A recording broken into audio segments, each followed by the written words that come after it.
Сыктывкар – столица Республики Коми, один из самых трудновыговариваемых городов России. А что важно для нас – это город-университет. В Республике Коми стартовала студенческая весна. Стать участником конкурса было несложно. Выбираете направление, подаете заявку и готовитесь к соревновательному дню. Но есть одно «но» – к конкурсу допускались только студенты-очники в возрасте до 25 лет.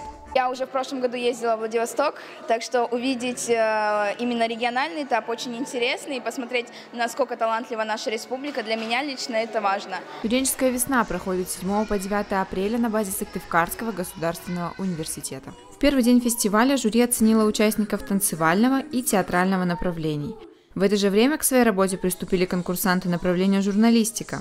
Ну а завершили конкурсную программу вокалисты и музыкальные коллективы. Вы выступили под первым номером. Как это выступать первыми?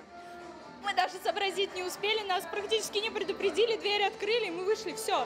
Мы просто смеялись от того, что мы ничего не ожидали, и все хорошо прошло. Победители и призеры регионального этапа фестиваля будут представлять Республику Коми на 24-й Всероссийской студенческой весне. В этот год Казань встречает самых талантливых студентов России. Победитель – это всегда очень яркий студент, это всегда очень талантливый студент. Он многогранен. Таким, наверное, должен быть победитель, чтобы он достойно смог представить нашу республику. Рина Аразова, Екатерина Попова специально для студенческой весны.